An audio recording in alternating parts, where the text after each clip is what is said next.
Questionable coaching and poor defense waste another record performance by Bills quarterback Josh Allen. 44-42, the final from LA. Rams on top. I'm Kevin Carroll. Welcome to the Buffalo End Zone Podcast, everyone. And I'm Andy Young, and this Bills road trip to the West Coast went about as well for the Buffalo Bills as it did for me and my travel issues throughout this weekend. And if you know what I went through, it's not saying much, but nobody wants to hear about that. No, and no one actually wants to think about this game, Andy, but you do. You need questions answered. You need to know what Sean McDermott was thinking at the end of the game. A questionable call with 3 timeouts remaining in the game, kind of still in the balance. We heard on air, we heard during the postgame show that Bills get up to the 1-yard line, try a quarterback sneak, don't get in, have to burn one of those 3 timeouts, quarterback sneak again. They get in, Andy, but instead of being able to kick the ball off deep and maybe shutting the Rams down and getting the ball back, the Bills have to try an onside kick, and with the new kickoff rules in place, that's about as good as, I don't know, pick your analogy there. It's just not going to work. Yeah, I immediately thought to myself, when they run the QB sneak at that point, you can't do that. I know Sean McDermott said after the game that he thought that the Bills' best chance to get in the end zone was to have Josh Allen sneak the ball and that they were below the time where even having 3 timeouts would have mattered. I just kind of disagree with that.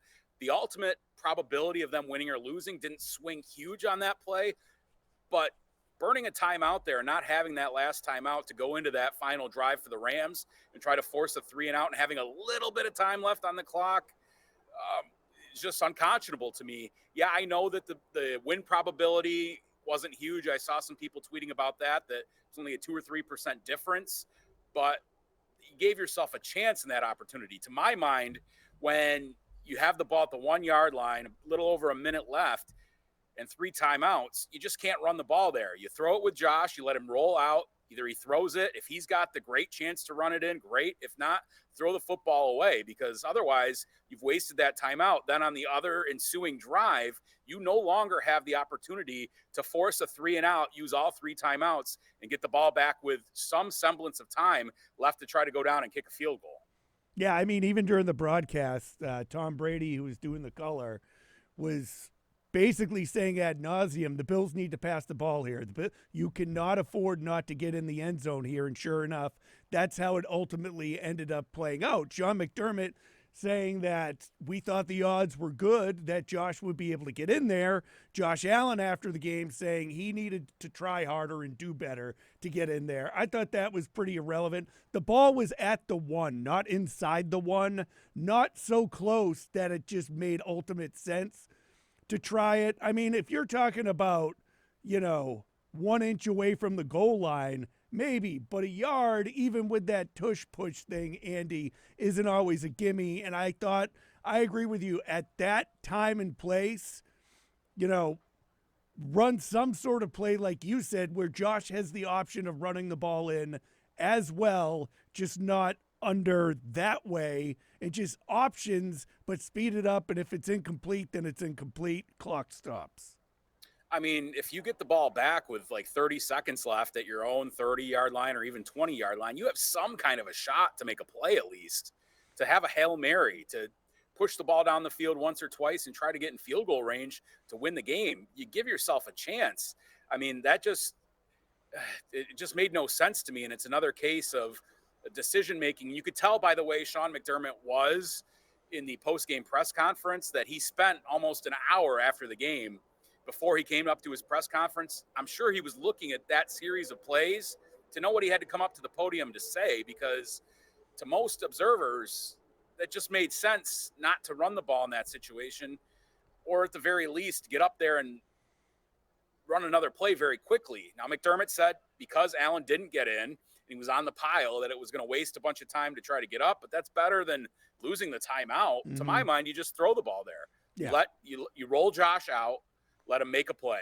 Either he runs it in. If that's not going to happen, he's so close to the line of scrimmage, he can just throw it away if that's not going to happen for him. If he's running towards the end zone and there's 3 guys coming up on him, just throw the ball away and live to have another play with only 8 seconds taken off the clock or whatever it was. So, I mean, it was that was poor. It's not the only reason the Bills lost. It's not the major reason the Bills lost. There were a whole host of those, especially on defense and special teams, because they absolutely wasted an MVP performance from Josh Allen in this game. Yeah, before we get to that, one of the other arguments, Andy, would be that when the Bills get down close enough for a field goal, you're down 9 points. 10 points wins you this game. If you kick the field goal there, leave time on the clock and your 3 timeouts, you stand a better chance with Josh Allen maybe at winning the game. I know when the Bills got down close, that popped into my mind to just get the 3 points out of the way and then roll your dice after that. Yeah, I mean, when you're down that low, I think you got to take the touchdown when you can get it, just because it's hard to get back to the end zone. It's easier to get a field goal try with 20 or 30 seconds left on the clock and no timeouts than it is to try to move all the way down the field. So I get the point, and that popped into my mind too. At what point do they just say, we're going to take the quick 3 points? But I think once you get it down to the 1 on that interference call, you got to go for it. So many stats, so many good but bad stats from this game. You have Josh Allen, NFL record, 3 touchdown passes, 3 touchdown runs in this game. I mean, you talk about a game where Josh Allen tried to put the team on his back and get everything done himself. This was another one of those games. They get up to 42 points and lose, Andy, and it just is a big waste of time. Again, I was talking to Stevie Johnson on our post-game show. The Bills in another game of the year type of event for the NFL where they lose at the end. It seems like this Josh Allen team is in a lot of these games where Josh Allen does all he can and the Bills lose a heartbreaker. This isn't the playoffs. This is a game against the Rams. This isn't the end-all, be-all. But this is a game you want to see over and over again. But as a Bills fan, you don't want to see this ending over and over again. Someone from the NFL and their stats and research department posted on X that in 245 tries where a team had scored at least 6 touchdowns and had no turnovers, they were undefeated. This is the first time ever that a team has scored at least 6 touchdowns in a game and did not turn the football over and lost. That tells you exactly what you need to hear about this game, because Allen was magnificent. Over 400 yards, 6 total touchdowns, MVP performance to be sure. But the reason he had to do that, the Bills' running game offensively, not successful at all. And the Bills' defense and special teams, defensively gashed by Matthew Stafford, gashed by Kyron Williams, gashed by Puka Nacua. And then Reed Ferguson, a guy we all like and love, gets bowled over on a punt, and that gets blocked and returned for a touchdown. Look at the difference in the game. I mean, just a bunch of different blunders that happened. Whether that was Reed's fault completely or not, I don't know. It could have been a punt block on, whatever it was. That's the lasting image of that play. But just another performance where Josh Allen puts the cape on, but it's not enough, at least in this time. That hasn't happened a ton this season. I mean, you look like the Miami game, different games where he's gone crazy. They've come out on top for the most part. But this game was not, because of the defense, special teams, and perhaps coaching decisions at the end of the game. Yeah, and I have plenty to say about the defense, but since we're talking about Josh Allen, of course he's quick to point this out, has a monster game, but it's true when Allen says, we didn't score at the end of the half, we got the ball to start the second half, we didn't score. The Bills have been pretty good at doing that double dip sort of thing this season, Andy, where they get points at the end of the half, and then they come out and get more points to start the second half, and then are able to take control over the game. I thought the fact that they were unable to do anything at the end of the second quarter was going to come back to haunt them, and then they come out and they're unable to move the ball to start the second half, and then it's just more of the same. Now I'll flip it back over to the defense, where the run defense was horrible. We say bend but don't break a lot when talking about this Bills defense, but guess what? You went up against a really good offense with a really good passing game and a really good running attack, and it showed throughout this, up to 44 points, 24 points for the Rams in the first half. Yeah, I mean, that goes back to, I think, 2021, last time they gave up that kind of points. I mean, 21 points to the Ravens in the first half. That's the most this season. Now they give up 24 against the Rams. So, I mean, this was just not a performance by the defense. On either side of the ball up front, they really didn't win because the Bills couldn't get the running game going for whatever reason that was. And defensively, Kyron Williams and Blake Corum both had their moments in this game. And then Matthew Stafford is able to then go into play action, be under center, and really just pick them apart. I mean, Puka Nacua, every time down the field, 16, 17, 18 yards. He ends up with, I think, 12 catches of his 14 targets, 162 yards, the touchdown, the backbreaker there at the end. I mean, the Bills' defense just had no answers in this game. Starts up front, no doubt about it. Sean McDermott said that. That really had them on their heels the rest of the way because then Stafford was surgical in this game. It's really surprising the Rams are at 6-6, although they've been playing better. I know Nacua and Kupp have both been hurt at times this season. Both guys had a major impact in this game. So look out for the Rams down the stretch here. Not to take anything away from the Rams because they are a nice team. They've got players. Bills defense just had no answers, though.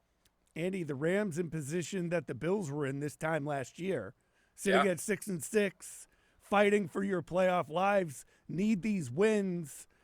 Just a chance that the Rams just wanted this win a little more with the Bills coming off of, locking up the AFC East, primetime game in the snow, at home, very emotional, all fun and everything was all well and good, but they still are trying to track down that number one overall seed. And the defense is concerning to me, Andy. I mean, you got Detroit coming up next. I mean, you have a good experienced quarterback in the Rams. You have one with the Lions. You have an even better rushing attack with the Lions than the Rams had going into this game, not to mention receivers and Jared Goff. Yeah, I mean, this is a case again where the Bills defense, when facing a complete team, struggles. I would say you could consider Baltimore a complete team, the way Lamar was passing the football earlier this season, and then the running game with himself and Derrick Henry. I think you can go even back to the Texans game, a complete team, right? A team with, at the time, Nico Collins and Diggs and Mixon, and I think he was hurt for that game, but and Stroud. And then you look at this game, a complete team. They've got a good running game. They've got a good passing game. They've got multiple good receivers, a veteran, accurate, confident quarterback who doesn't always play like this, but played really well in this game in Matthew Stafford, who's a former number one overall pick. So then you go to a team like Detroit, who might be even another level from those teams, the way they've played this season. It does concern you when the Bills aren't able to key in on one area and just shut it down and then make teams one-dimensional. That's an issue, and it bears watching how they adjust to this moving forward. Can we take, or the Bills take, anything from this loss to build off of? I mean, we were talking during the post-game show that this had, because of the position the Rams are in, kind of a playoff-type atmosphere. If the Bills have to go on the road in the playoffs now, in an environment with, win or go home, which the Rams are kind of in, but not really, that maybe you can take something from this and learn from it. I mean, I don't know what you can, Andy. The defense played so bad to me. Like, I don't even know what you do at this point.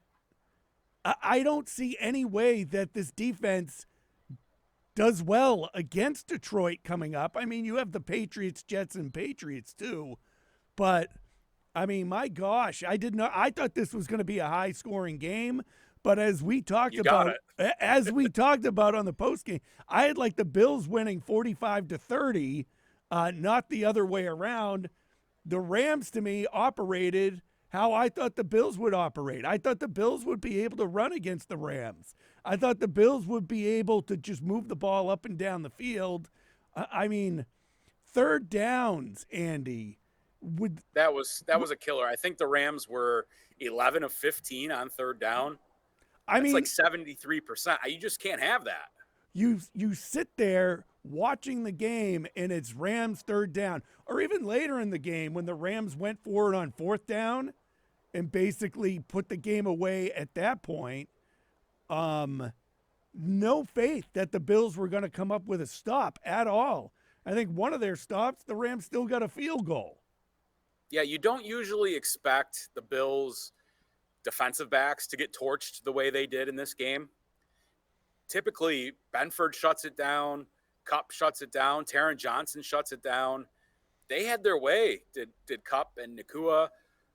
Tutu Atwell had some big plays. Robinson had some big plays. So I don't think that you're going to see a whole lot of games under Sean McDermott and Bobby Babich and with the players they have and the system that they run, that you're going to have a whole lot of games where the Bills give up 44 points or 37 if you take away the blocked punt for a touchdown.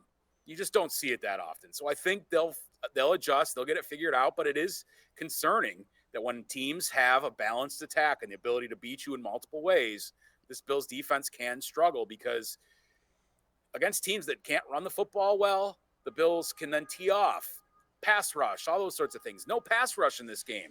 Where was Von Miller? Where was Greg Rousseau, Epinesa, all these guys? Nobody really got home in this game. So it starts there, and then it works its way back. Pass rush, running the football, all those things just worked at a detriment to this Bills defense, and then the back end didn't hold up either. First game of the season, Andy, the Bills didn't get a takeaway.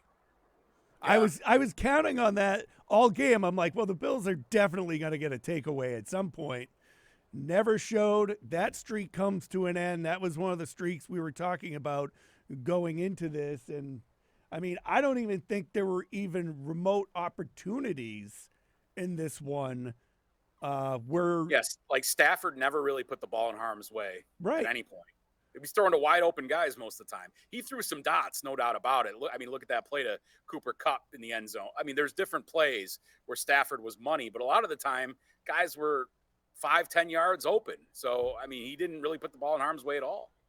I want to say, because this is a first full game where I just sat there and watched the Rams, Puka Nacua is on a different level to me. He's great. Than most wide receivers. I mean, I know the numbers. I know what I've seen the highlights, but just watching him this entire game and the way the Rams used him, if the ball was coming his way or if the ball was in his hands, you knew the Bills were in trouble with those jet sweeps and all that other stuff.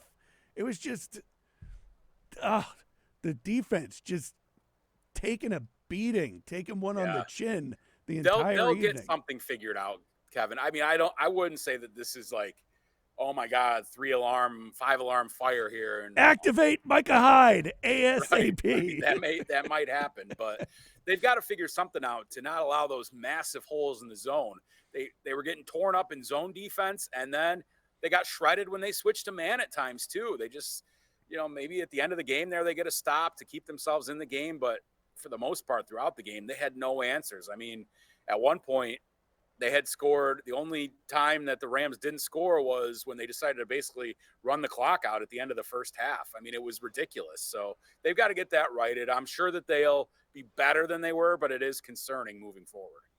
Yeah, absolutely. It's so hard to look at where we were this time last week and the big win over to right now. And I guess this is just being a fan and following the NFL and whatnot, Andy. But doesn't it seem like last week it was like the Bills might not lose again, and now this week you kind of sit there looking at this team like they might not win again the rest of the regular season? No. So you go to extremes. You're Billy Joel, right? Yeah. Darling, you don't know why you go to extremes. No, I don't believe that at all. I think, look, the Bills lost this game by 3 points, and they were horrible on defense and special teams. Come on. They're going to be okay. This team already has a playoff spot. They're going to beat – I don't know that they'll beat Detroit. And I said going into this that the Rams were no slouch. And Detroit is certainly maybe the best team in the league. So they're going to have their hands full. They could drop a couple here and then win the final 3 quite easily, I think, and finish 13-4 and, win the race to the 2 seed. Who knows what happens? They could go to Detroit and win. Why couldn't they? Doesn't look like it the way the defense played today. They'll get their doors blown off, but I don't think that that's going to happen. So I'm not of the Chicken Little, the sky is falling mindset, but there are some warts there that need to be addressed and in a hurry. Think the NFC is just that much better than the AFC competition-wise? Because, I mean, to me, the Rams look really good. And at 6-6, I wasn't expecting what we saw from them. I don't know. I mean, if you look at it, like Carolina gave Philly a run today, and Philly's looked great lately. So it's hard to say. I mean, some of the AFC teams that we thought were going to be great haven't been. The Chiefs are still awesome win-loss record-wise, despite looking the way they have. I mean, Joe Burrow, if they're having a winning season, I mean, he's putting up incredible MVP-type numbers. Lamar, like Stroud, all these different guys have had their ups and downs. So I wouldn't say there's any certain level of competition that's tougher than anything else. Your New York Jets officially got eliminated today. My New York Jets, okay. Because I picked them to beat the Bills for the division. Yeah. There you go. I was wrong. But hey, Miami's still in it. They're hanging around. Oh, yeah. Another great performance by Khalil Shakir. Andy, I mean, you just can't give this guy enough superlative. He did, I don't know, they were saying he dropped the ball. I thought Allen was way off target with it. But, I mean, Shakir, that touchdown catch and run, one thing. But that catch down the sideline inside the 3-yard line or whatever, just simply incredible concentration. Can't say enough about Shakir. Yeah, I mean, he's turning into a really good player. It's just whether he has the volume of targets some games. But he's really Mr. Reliable for Allen, and he's not Puka Nacua, but he's in that kind of role where he catches almost everything thrown his way.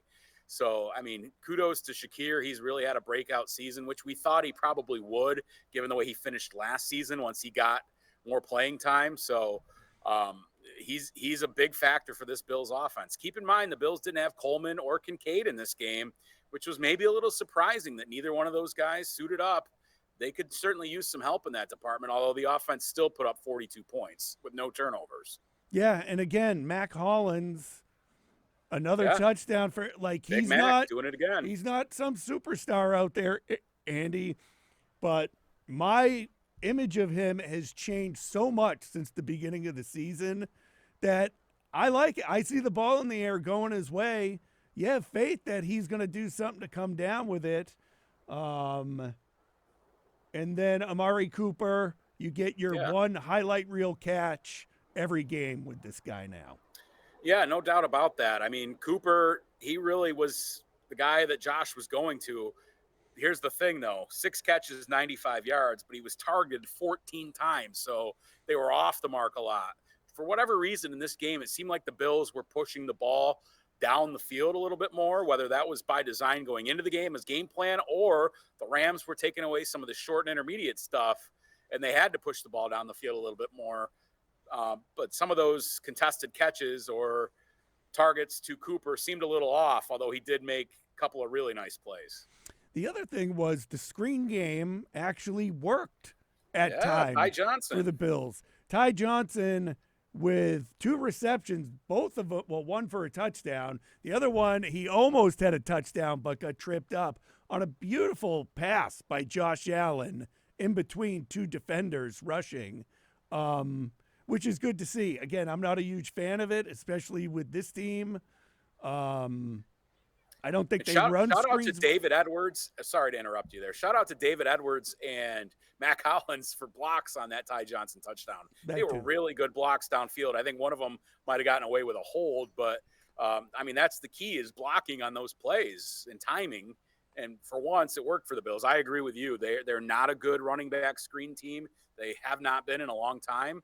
Since probably the Thurman Thomas days and maybe that one year with C.J. Spiller and Fitz and Chan Gailey, maybe like 2012. But, yeah, it worked today. Offensive line in the running game, we talk about the battle of the trenches. Clearly, the Rams won offense-defense. I thought the pass protection-wise, the Bills' offense was fine. But it was head-scratching going into this game with how – the Rams' run defense was viewed number-wise and how well James Cook and Ray Davis and Ty Johnson have been going. that it just I don't know why it just looked odd today that it just didn't look the same as it has in the last few weeks. Yeah, it was odd, and I was surprised by that. I thought the Bills would have an opportunity to run the football a little bit more than they did. I mean, Josh Allen's your leading rusher with 82 yards on 10 carries. That's 8.2 yards per carry. But you look at James Cook, 6 rushes, 20 yards, 3.3 yards per carry. That's not good enough. And the only other guy that ran the ball, Curtis Samuel, on that end around jet sweep, 1 carry, 1 yard. I mean, that's just not what has been the formula for this Bills team this season. I think the Rams defense did a nice job taking them out of what they've been good at. Yeah, Ray Davis, not even with a carry. I'm looking at that No. now. I didn't. No.